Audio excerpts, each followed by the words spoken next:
You are now tuned in to Catch the Vibe live with Brown Eyes. Catch the vibe, let's get it, Joe. Catch the vibe, let's go. Catch the vibe, let's get it, Joe. Catch the vibe, let's go. Catch the vibe, let's get it, Joe.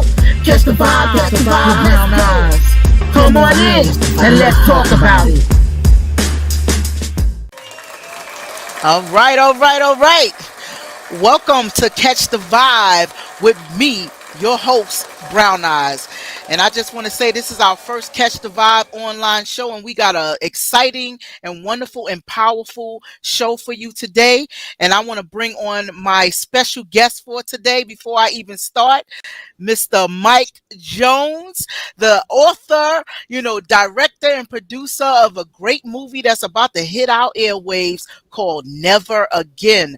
Welcome to the show, Michael. I just want to give you a round of applause because I'm just so honored for you being here, on the scene. So thank you so much. But first of all, before we start, I just want to say Catch the Vibe with Brown Eyes is a spin-off show from our community of Vibes with Brown Eyes. And it's basically a project that's designated to reach the depths of the community and to shine light on those who are often overlooked.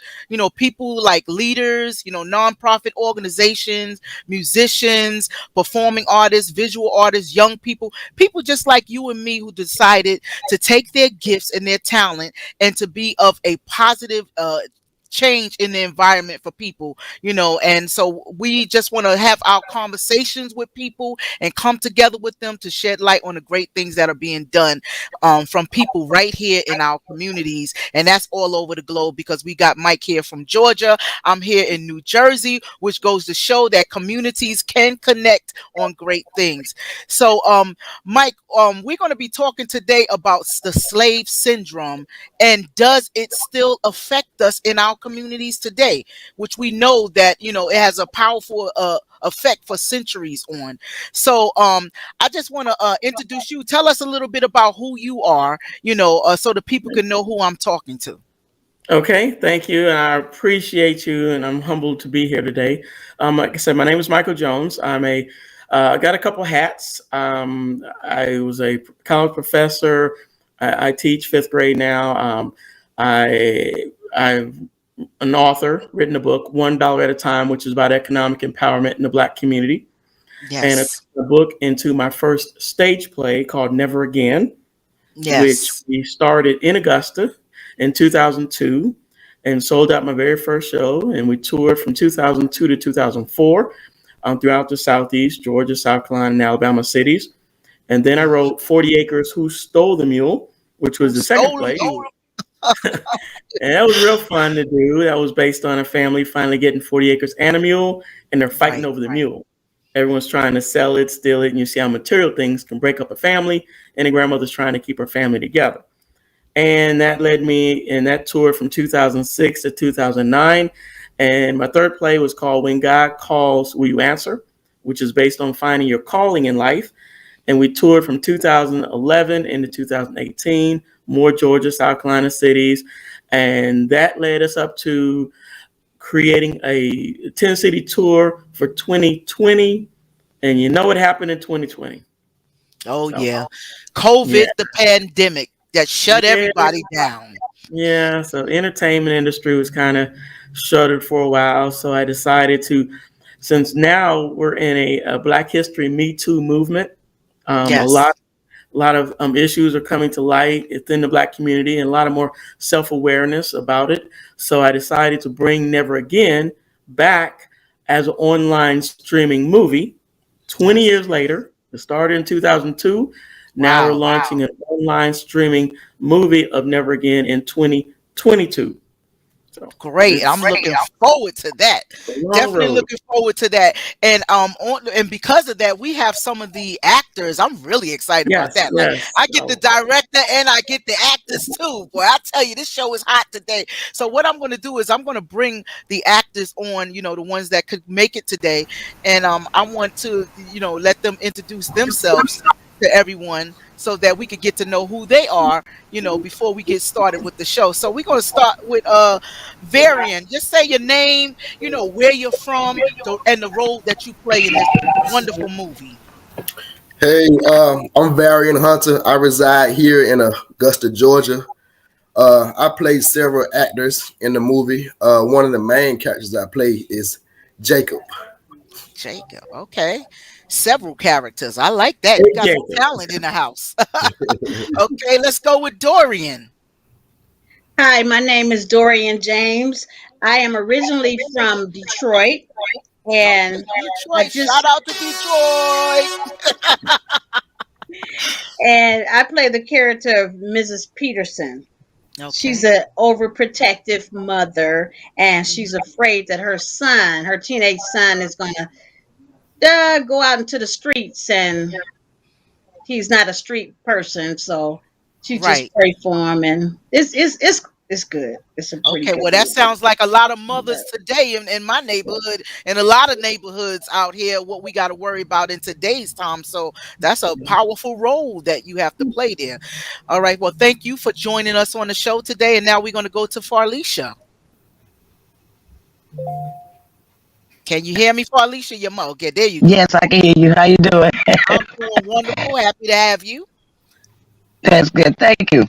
Well, my name is Felicia Jimerson Brown, and I play the grandmother of my grandson, Jonathan. And I'm informing him about everything that happens from the beginning of slavery all the way to the Black Lives Movement. And we had a very exciting time, and the cast got together and did a wonderful job. Everybody clicked together and united like a family, and we just had fun with it.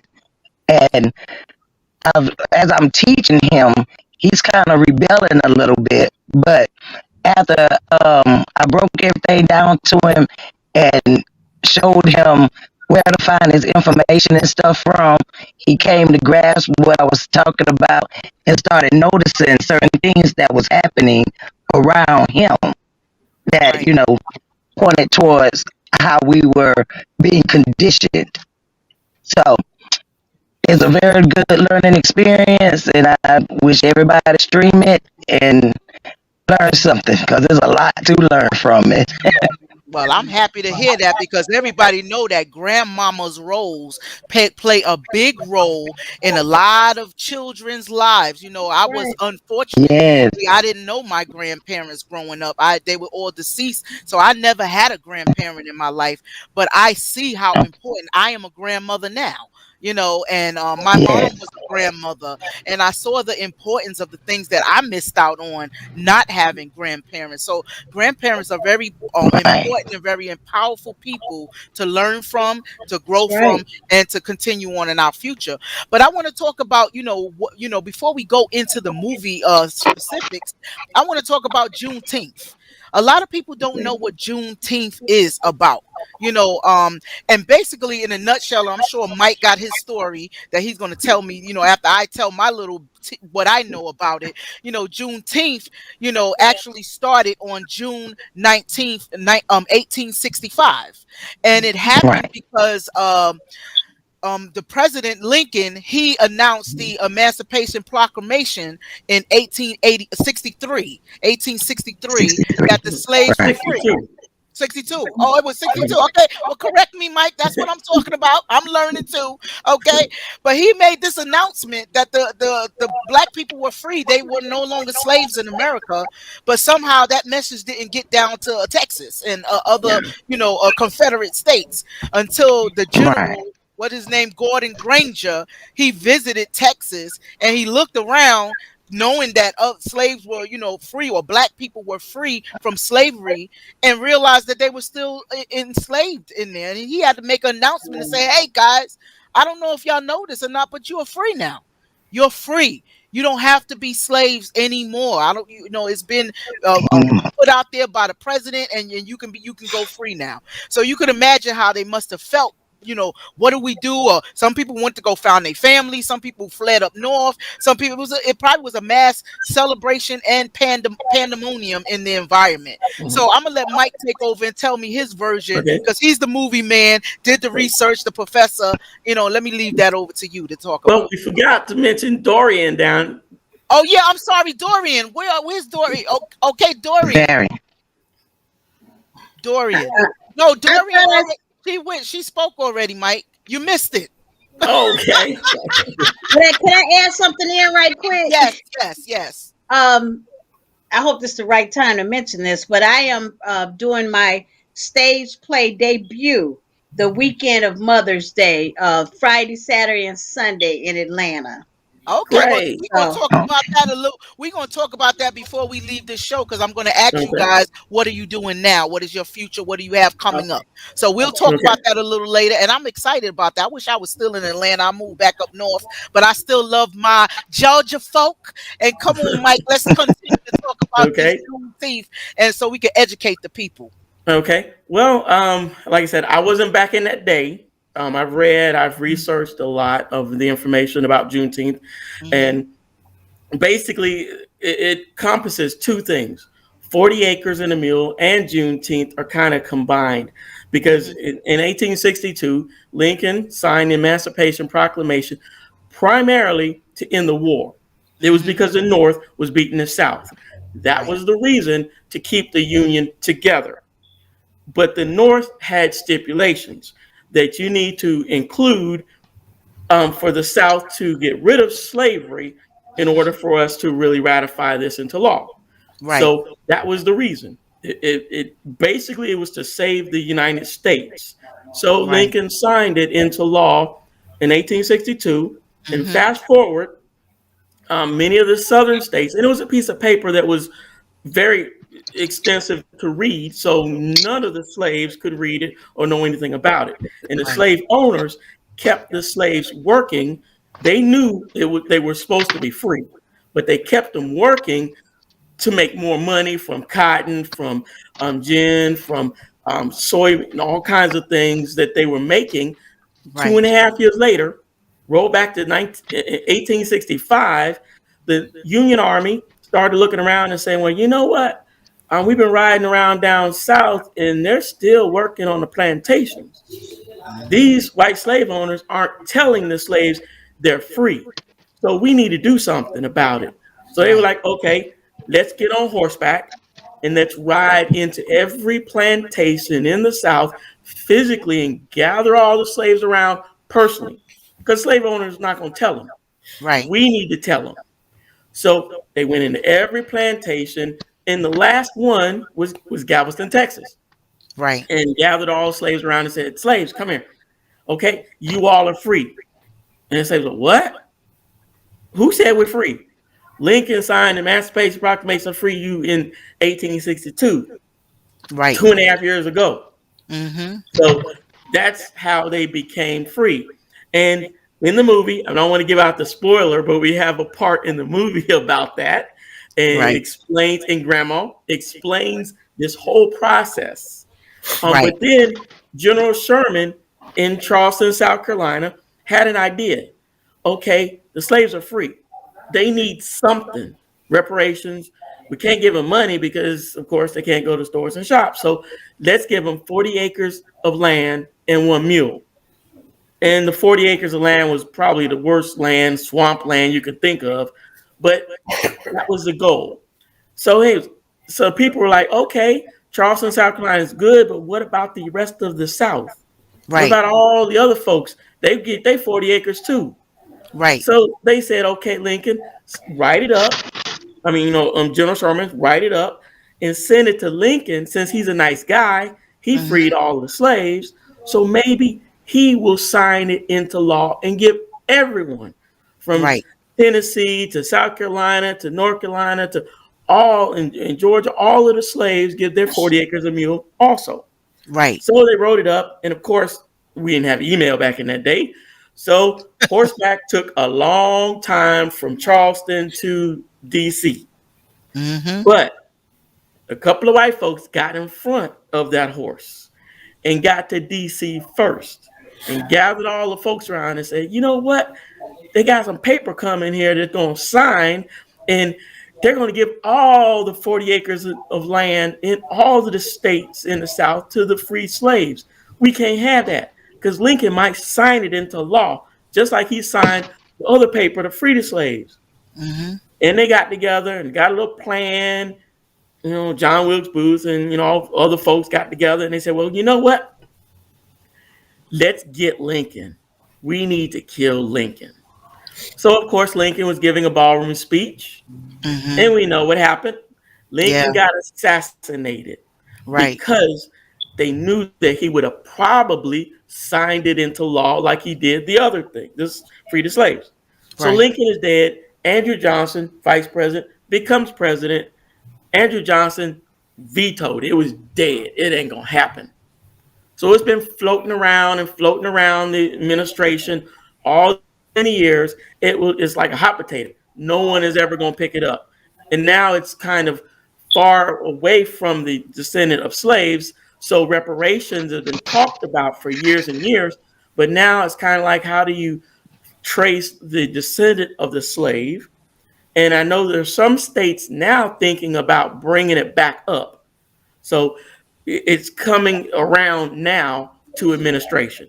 Well, But you're absolutely right about that, because I know that I've heard a lot, especially in California, is leading the way because they got a bill that has just got Mhm. a notoriety where a lot of people are rallying around it for reparations, and they found a way to ID the people who are, descendants of, slaves, and they can Yeah. go simply by using the registry, the government registry, and your Mhm. grandparents and who you're connected to that have been here since the 1700s.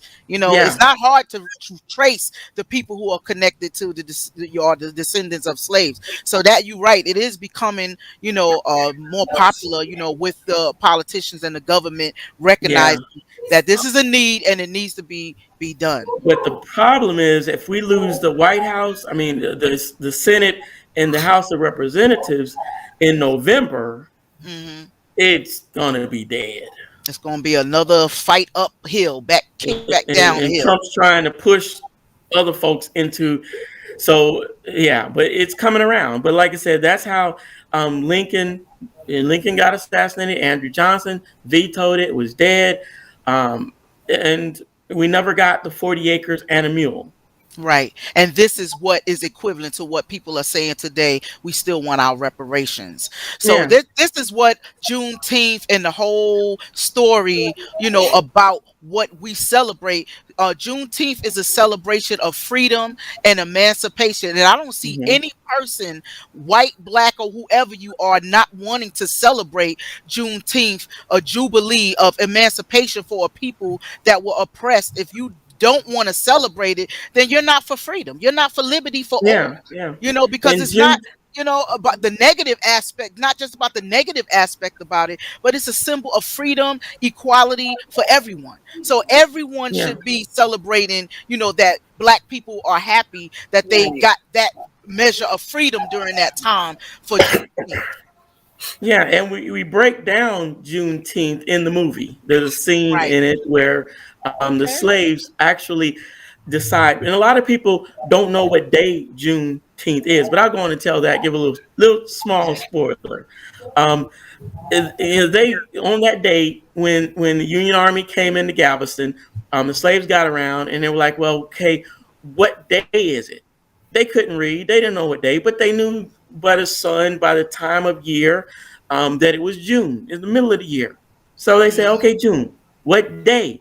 June 13th, 14th, 15th. They didn't know, but someone said, okay, let's call it Juneteenth, which covers all of the middle of the month, the 11th, the 12th, 12th, 13th, 14th, 15th, 16th, 17th, 18th, 19th is when we celebrate because that's the last day of the 10th.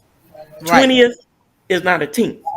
Right. So the June 19th is effectively the day of celebration. Right. All over the United States, Hmm. they're having Juneteenth celebrations now, which is because it's been turned into a national holiday.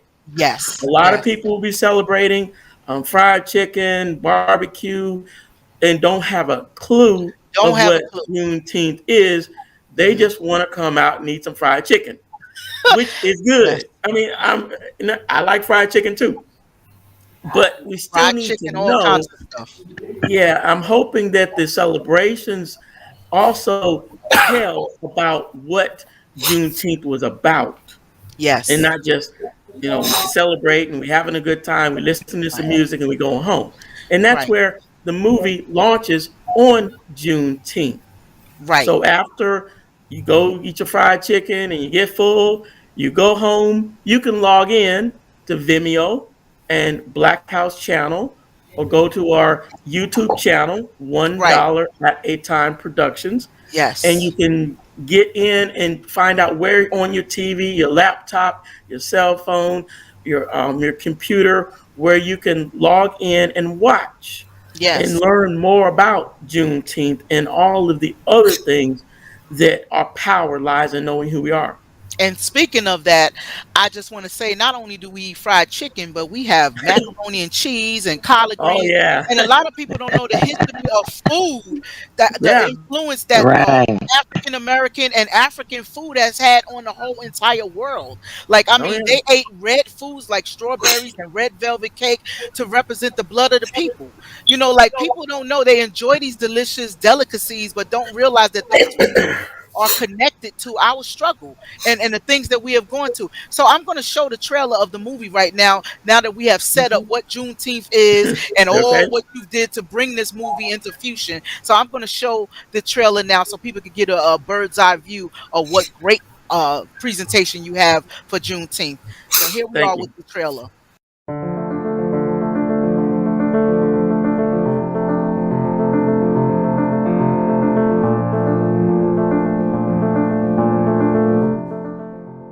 They want us to read this stuff about history.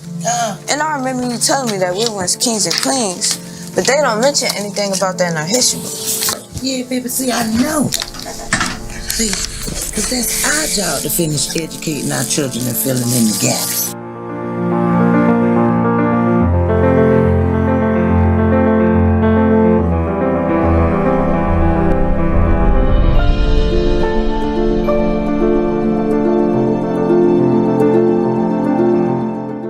Well, let me tell you a story about your great-great-great-great-great-grandfather, Slave Jacob, and your great-great-great-great-grandmother, Slave Mary. What's your name? Master said my name be Mary. I be Mandingo warrior. No, you gonna find yourself with a sucker. They didn't mention that there was another strong brother out there around that time by the name of Brother Malcolm X. And on the day that he died, it had a profound effect upon our black folk. See, that's one of the reasons why it's important for us to break down this mental condition of slavery. Because if we knew what we went through back then, we would never again allow it to be repeated. We can't allow this stuff to break us. See, it just makes me sick when I see our people hating each other over nonsense, looking like some crabs in a barrel. And this light-skinned, dark-skinned mess is just ridiculous. No one told you to stand in my way. You just wished you had hair like this. That's okay. I don't want to join your wannabe sorority anyway. Child, I remember this story about your uncle's son, Samuel. Samuel? Who's that? I thought his name was G Money. Now, boy, you know good and darn well that boy ain't got no money. It should have been G broke. Word, that's what's up. And boy, put those pants up. Don't touch Where me. your belt at? I don't need no belt. No, not Your today, pops, why you not always be today. tripping? Stop Ah! Hey, calm down. No. How do you know so much, Grandma? Well, see, my mother felt as though it was very important for our black community to never forget, just as well as the Jewish community to never forget. So she made me study and learn the history of our people so that it would never happen again.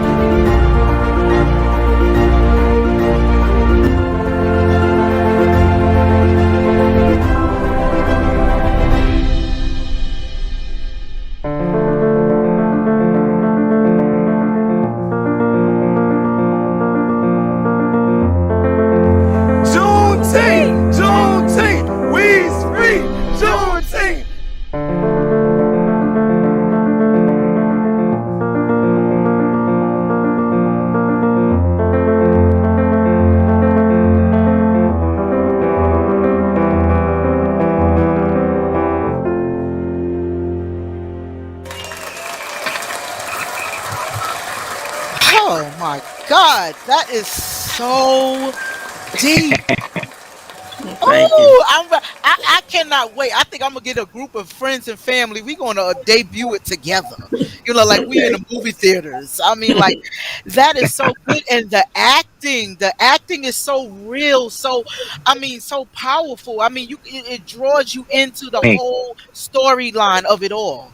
It's Yeah. so real. So I know we're talking about the mental conditioning and slave syndrome, and how it still affects us today.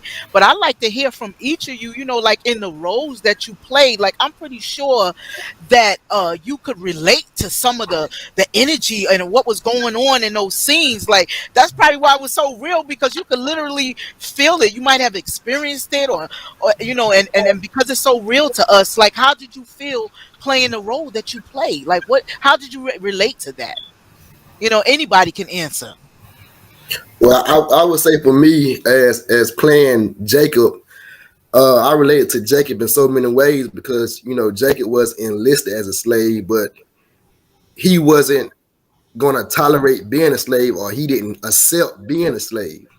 So he was fighting against it, and if he had to get killed over it, so be it. He wanted his freedom. He didn't want to be a slave.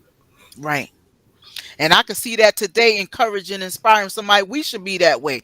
We should not be the defeated people. We should be the people that's fighting, to continue to win instead of accepting the defeat. I will Right. never accept the defeat. I'm going to always be out in the community and wanting to do things so that there can be equal rights, and we could fight against racism and prejudice and all this. And even though it probably will never happen in my lifetime that everybody would just love each other, it would probably never happen. But just being a part of putting that inspiration out there, because it will help some people's lives. It Right. does make a difference. So, for Alicia, what about you? Your role, you play grandmama, like, oh my God! I want to sit down at the table too. Look at the dress. I said, I want to learn from grandmama too. You were so welcoming, so personable. So it's like the grandmama I never had. Like I wanted to sit down and talk to grandmama like they used to do back in the days, to find out where we came from and and the wisdom of where we needed to go. So talk to me a little bit about you playing that role. Well, that role kind of stuck with me by me coming up with my great grandmother and my grandmother and her sisters.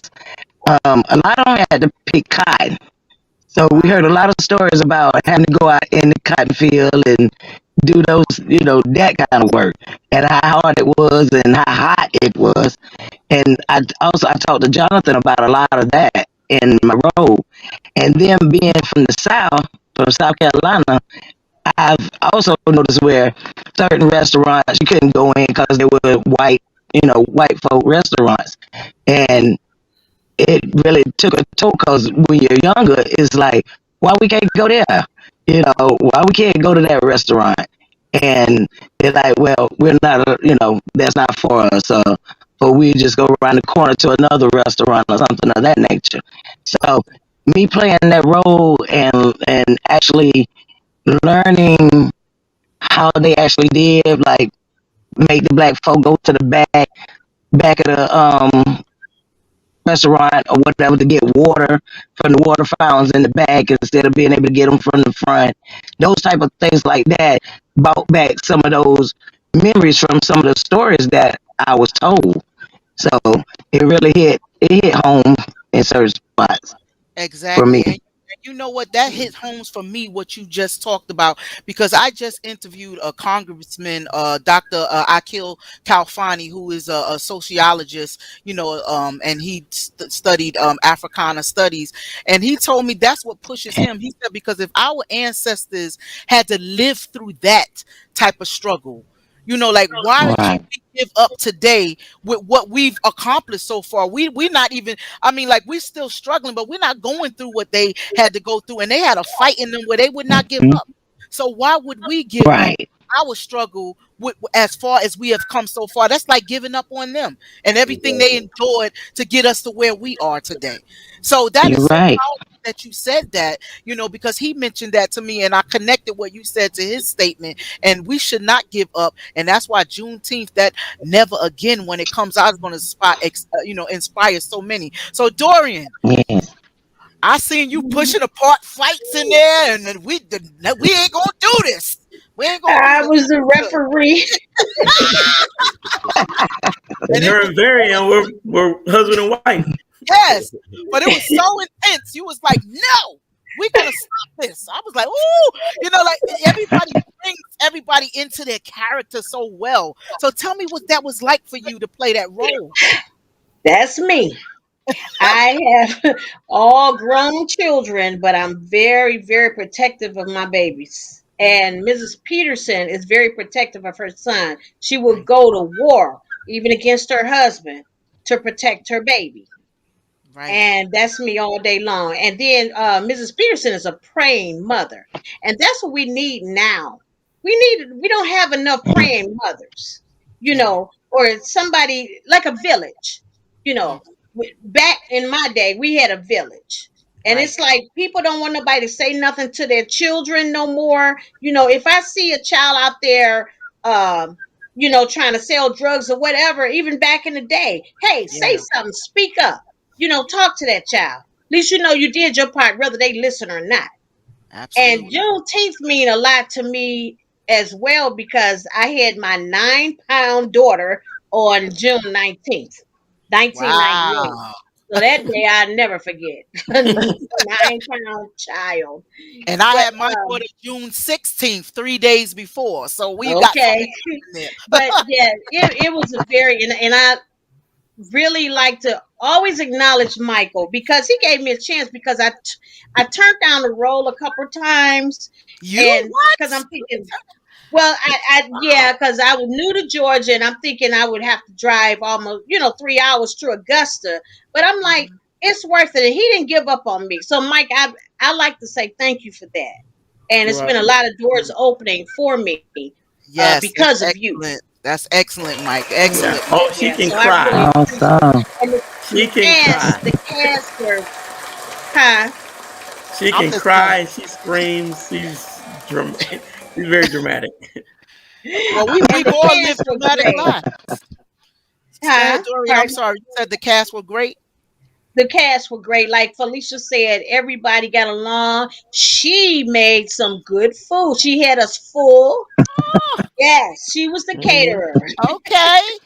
Thank you. Felicia, let me. I We got to walking pay a around visit with down full. south now for a lot of reasons. Yes, ma'am.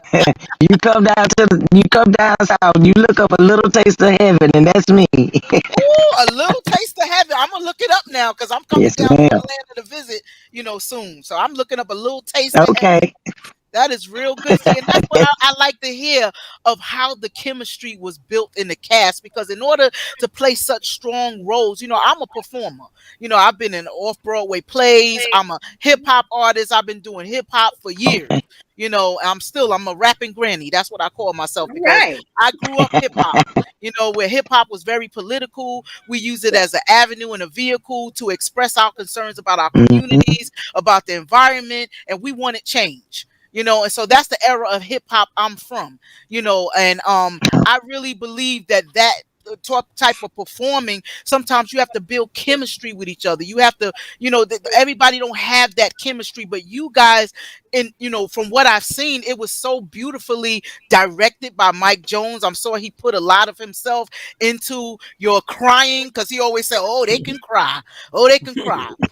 So I really, really, really like that because y'all all feed off each other and shine off each other. So, like, give me some moments of, like together that y'all had the funny moment or something y'all had together working together.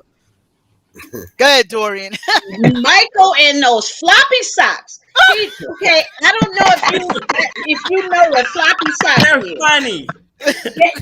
Varian plays my husband. We're sitting Uh-huh. on the couch. Mike tells him that you have to take your socks off halfway your foot, right? So Right. I don't know if you remember how old men they would laugh or watch TV and the socks are just flopping up and Yeah. down. You know, he was so persistent about them floppy socks. Yes, he was. It was like that was the scene for him, the scene Right. stiller. But it was so funny. We should have a lot of bloopers in there. No, Mike But and them you know what? floppy socks. So you know what? I don't know why Farlisha keeps going off the screen, but I'm gonna bring her back on. Is she still? Oh, she's not there. She's there. Okay, well, let me hide her for Mhm. right now when I see her come back. But you know, we laugh about these things. We have fun in creating these things. But you know, the Juneteenth and the whole situation with the mental conditioning is a very serious thing in our communities, and I'm talking about communities Yeah. all around the country. You know, all around the world, even.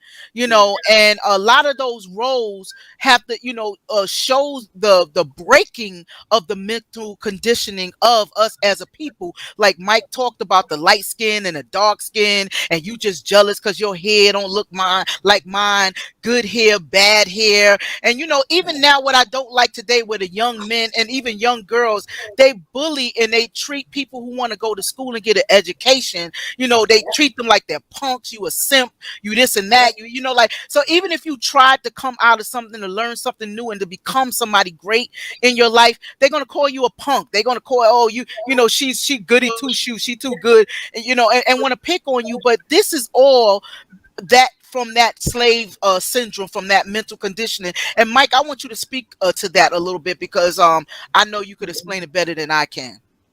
Yeah, I mean, and it's sad that we are conditioned, and a lot of people don't even know you're conditioned. That's the problem with it, because we don't want to look back at our past, and embrace who we were. If we knew and really realized that we were king and queens, Right. and slavery did not begin us. We began way back when with Akhenaton, Ramses, the pharaohs, Imhotep, Right. Hannibal. And no, Hannibal did not eat people. That movie made people believe that Hannibal was Hannibal Lecter. It Right. destroyed our past, and Hannibal was a military genius. And all the things, if we knew who we were, we can transcend and be better as a people, because Right. our power lies in knowing who we are. And I talk about the mental conditioning because slave owners, and we talked about Willie Lynch, the syndrome of how to take a light-skinned slave, put him in a house, give him some cornbread and warm bread, and a dark skin has to work out in the field.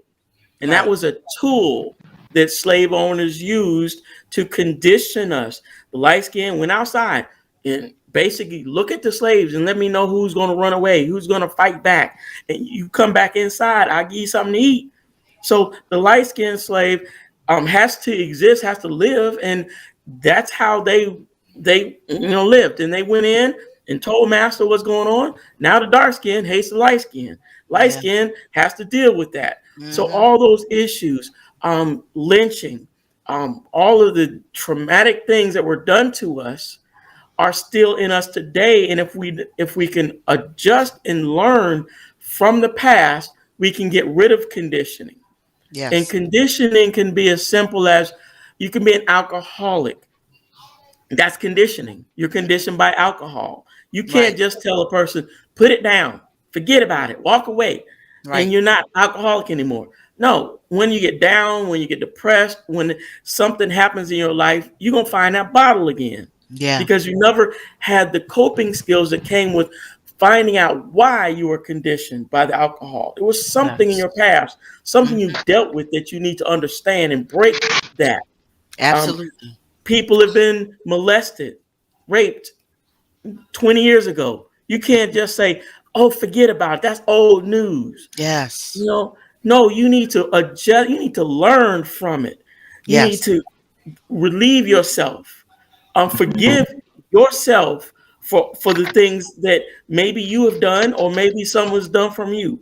Yes. And then you can transcend, because if you don't, you will allow that to fester inside you and it will kill you. And I talk about stress. Stress will kill you quicker than a bullet. And Absolutely. if you allow stress, because I talk about stress a lot, and stress comes from being conditioned and not knowing it. Because once you're stressed over and over again, It Right. dumps cortisone and hormones into your body that eats away the lining of your liver. You get ulcers, high blood pressure, diabetes, overeating, Yes. comfort foods. All of those things come from not understanding the foundation of how you've been conditioned. Yes. We on this planet, from the African diaspora, have been conditioned from slavery. Then they created the Jim Crow. Then they created the black codes. Then they created redlining, Yes. redistricting. Then they created the fugitive slave law. All the things to replace. Once slavery was ended, it didn't end.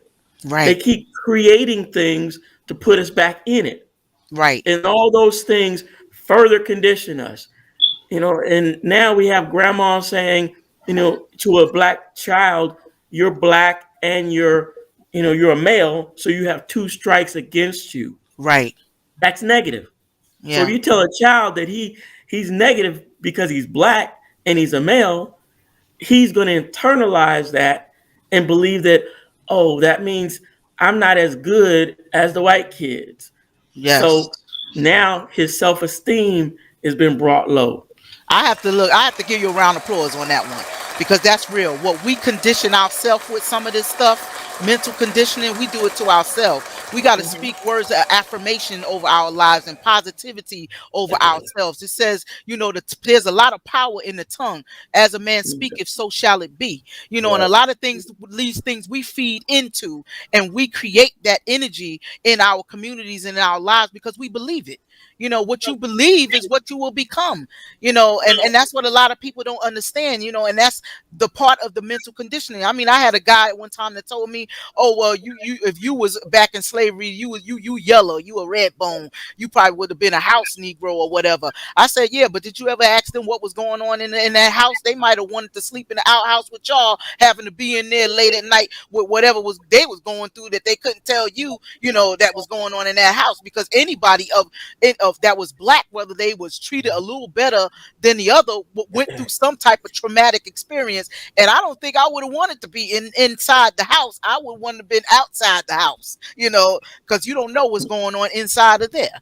So Yeah. it's a lot of suffering. Even that still plays today. The light skin, the dark skin thing. You see a lot of memes about it online. But we come in all shades of colors. If you look at the walls of Egypt, you see nothing but black people are painted on those walls, and they came from the beige all the way to the darker, beautiful hue of black skin that we all have as different shades of black people.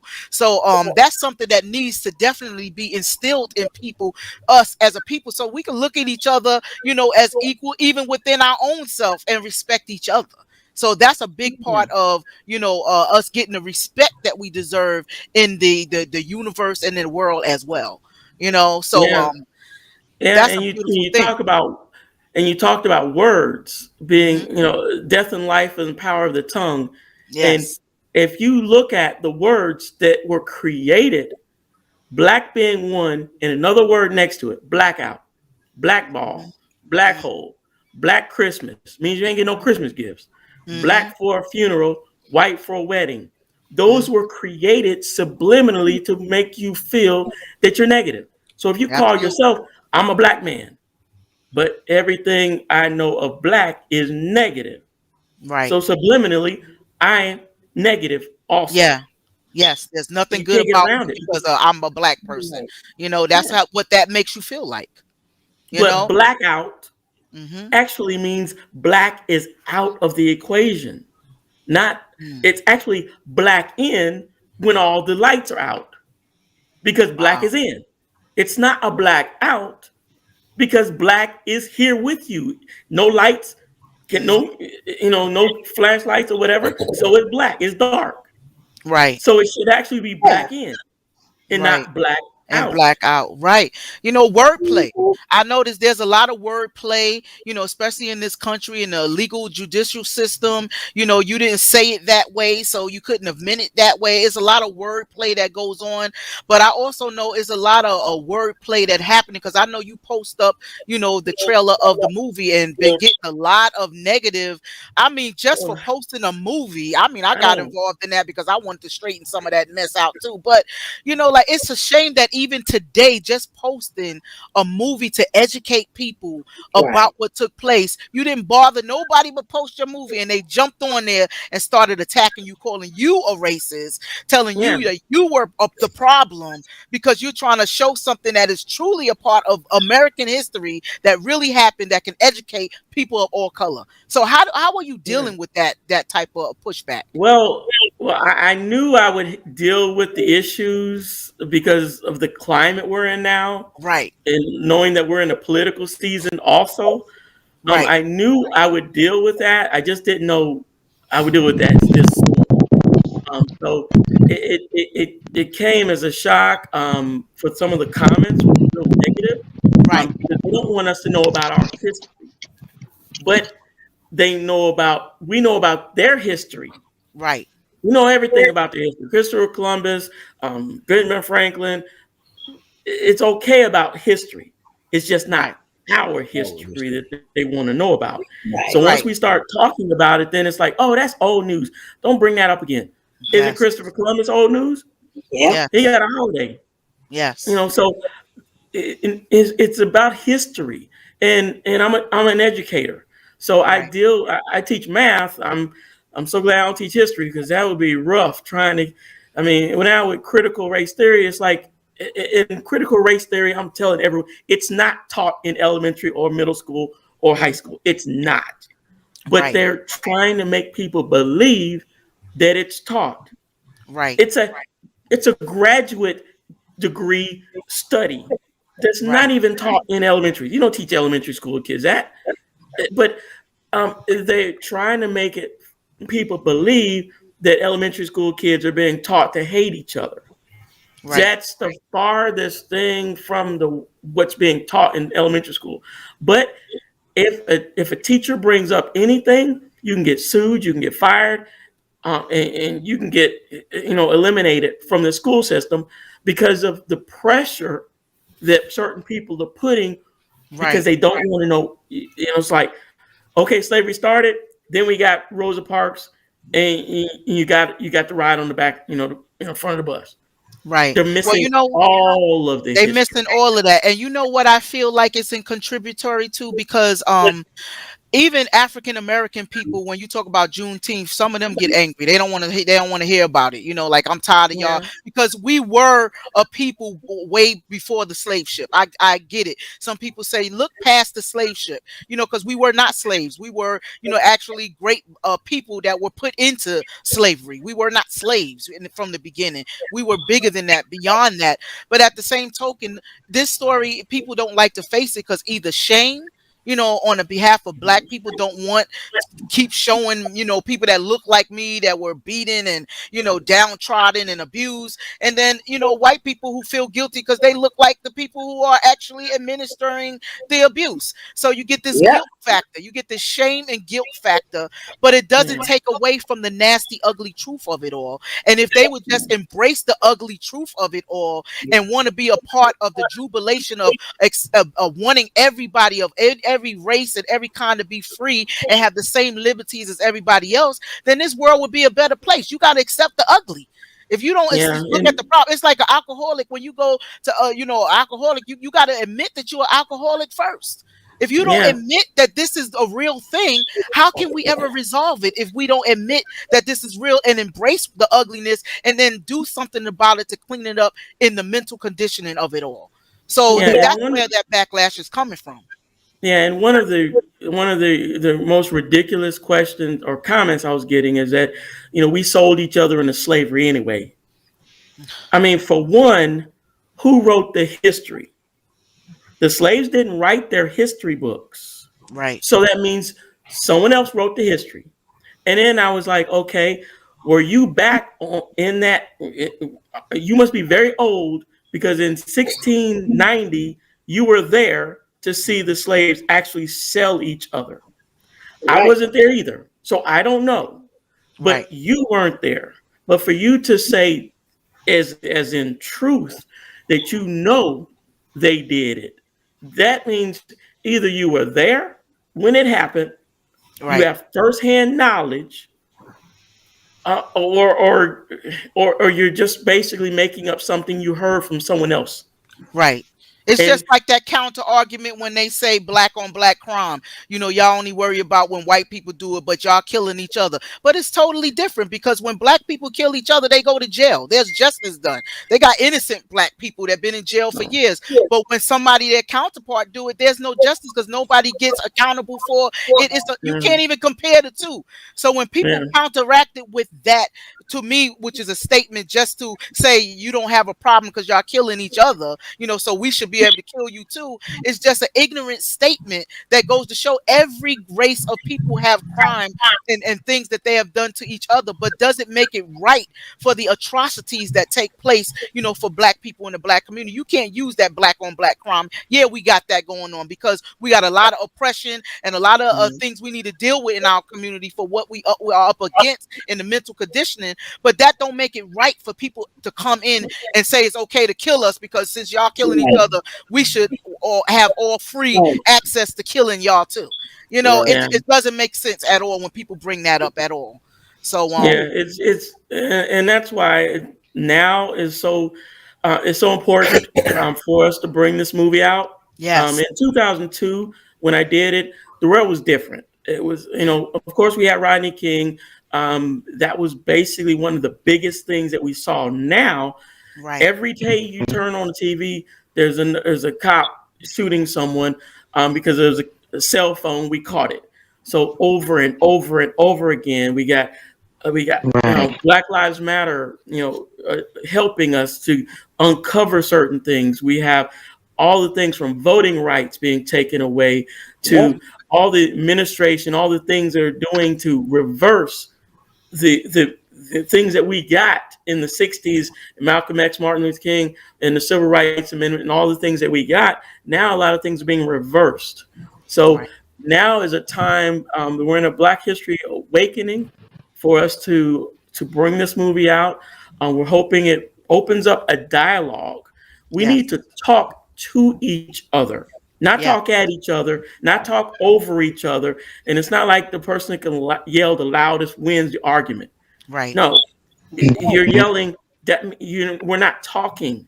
And we know, you know, we have issues within our own community. Yeah, we know.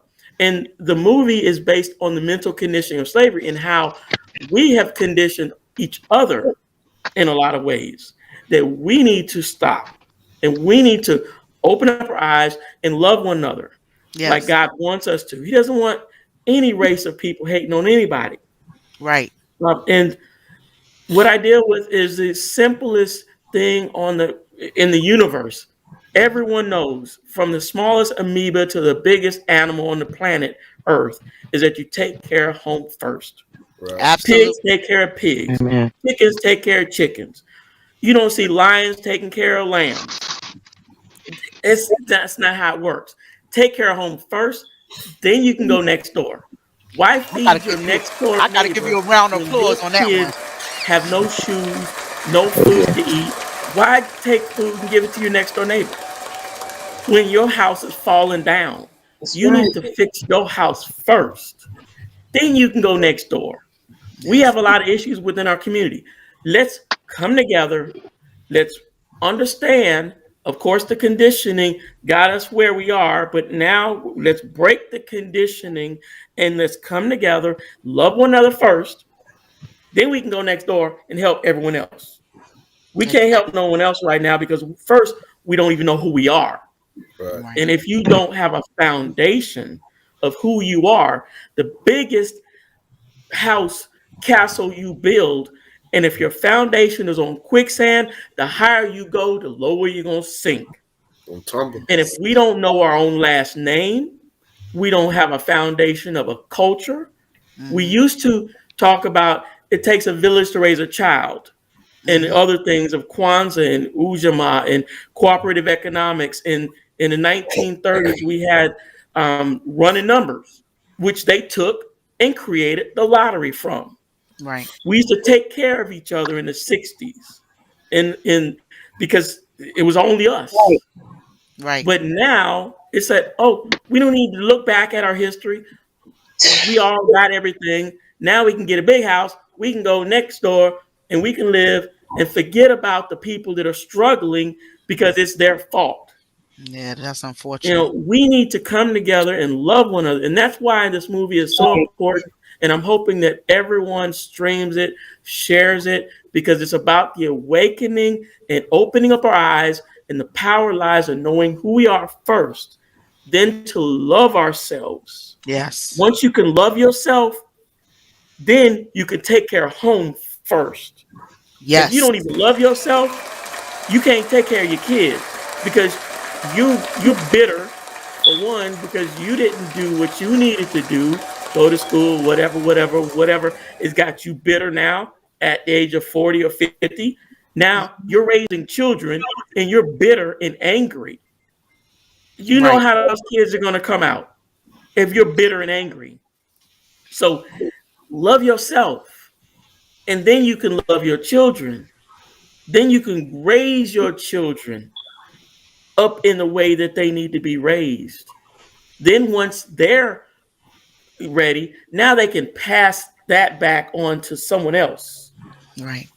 And it's all about taking a village to raise a child. Taking a village to raise a child.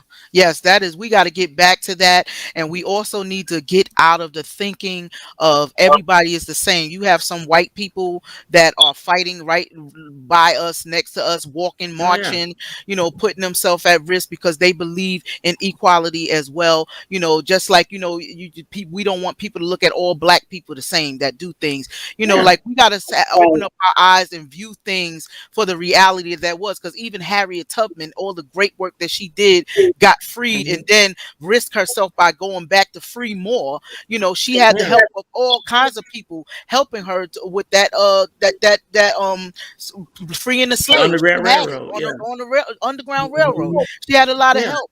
And we need to use our allies and our resources to continue to trudge on so that we can make a better future for our young people ahead of us, our grandchildren and our great-great-grand. And that's why grandmamas are needed. And that's why Mike Jones, your movie, will be talked about, you know, for time and time again. I think it's a beautiful thing. And I just want to know from you guys from here, because we're getting down to the hour, you know, like, what do you have coming? You know, what are you doing now from today forward? You know, what are some of the things that you're doing, and how can people get involved, and how can they reach you? I would like to, you know, audition for one of your movies myself. I want to play one of the roles. Maybe I could be grandma's sister, you know, coming there disturbing everything, and she got to straighten me out, you know, like I just love what you guys are doing, you know. I love what you guys are doing. So tell me, you know, a little bit about what you guys are doing, where they can find you to support you and to continue this effort on. Mike, okay, Dorian. Dorian. I've done a few films, short films, but like I mentioned earlier, that this coming, well, the weekend of Mother's Day, May 6th, 7th, and 8th, right, I'll be doing my stage play debut. Oh, congratulations! That's great. I love that stage play review. And it's going to be at the Flint River Community Center in Riverdale, Georgia. Riverdale, Georgia. You know, I was an ambassador for Riverdale, Georgia when I lived down there. I used to go to City Hall to all the meetings, and I became one of their ambassadors. So I still feel like I am an ambassador for Riverdale, Georgia. So I want y'all to go out there and support my girl, Dorian, on her debut, to give her that inspiration to continue that great acting and what gift God has given her to do. So please come out and support her, my Riverdale sister. Next, anyone else want to share what they're going to be doing and want people to follow them or connect with you? Varian is a business owner. Yeah, right now, I have a pressure washing service called A Lustrous Finish. So that's what I spend most of my time doing. Mike, I found Mike on social media. He gave me the opportunity to act. It was all new to me, and once I got in that realm, and he taught everybody, about acting and how to act, and gave us a definition on acting. It felt good, and now I want to continue and pursue after acting. And he inspired me to write a book, so I'm in the process of writing a book as well. All right, give a round of applause. We got to hear about that book. Maybe I have to bring you on the show so we could talk about your book and give some inspiration off of that. That's wonderful. Yes, Wonderful, ma'am. wonderful. Congratulations. Thank Mike? you. Okay, well, I I'm told sorry, everyone. Farlisha. I don't know if Farlisha wanted to say something. I'm sorry. Oh, Farlisha? Well, if you're in the area of Aiken, South Carolina, or Augusta, Georgia, you can find me at A Little Taste of Heaven. I deliver and cater. And besides that, I started out doing stage plays with Michael Warren. I've been in three different scenes with Monopoly Street. And from then, that's where I seen Mike on social media, and he reached out and asked if I'd come and audition, and I was like, yeah, sure, a film? I've never done a film. So that was an exciting thing to try and do. Besides that, I'm just a mother and a grandmother. Yeah. Well, thank you very much. We're going to definitely come and give you a visit for a little taste of heaven. People come out there Thank you. a little taste, and when I come out there, I'm gonna come looking for you now, for Alicia, for my plate. So Okay. continue to do what you're doing. That's great, and we're gonna turn it over to Mike because we're running down to the hour, and we want to just make sure people can find everybody if they're interested in auditioning for the movie or finding you so that they could be a part in what you're doing. Okay. Well, yes, I've decided to, now we're doing a movie. So the next production I'll be working on is 40 Acres Who Stole the Mule, turning that into a movie. And When God Calls, We Answer, turning that into a movie next. And then the other one is There's a Blessing in Your Pressing. Wow. So we'll be, we got 3 more movies, and I've got a couple of other projects that other people are pitching for me to also film, since I created the infrastructure for from lighting, sound, wardrobe, props, and all the things in Augusta, Georgia. I'm looking to, since I'm also a registered architect, don't practice right now because I'm doing a lot of other stuff. Right. And I have a real estate degree. So I'm looking to create a film studio in Augusta so we can have our own things and do our own here and film several things. Beautiful. From movies to sitcoms to commercials and things like that. So that's what I'm working on. Everyone find me on social media. My personal page, Mike Jones, if you can find me there. Right. Because there's another guy named Mike Jones. But yes, a rapper, Mike Jones. Yeah. I want to. I can't rap. Not him. But yeah, the group page is $1 at a time Productions, and that's one as an ONE dollar at a time Productions. You can go to that Facebook page, and you can see all the interviews, the trailers, and leave comments and things like that, as well as YouTube. You can go to $1 at a time Productions. Please subscribe to our YouTube channel so we can keep in touch and send more information out there. The movie will be launched in about 7 more weeks. So we're excited that it'll be out there for the whole world.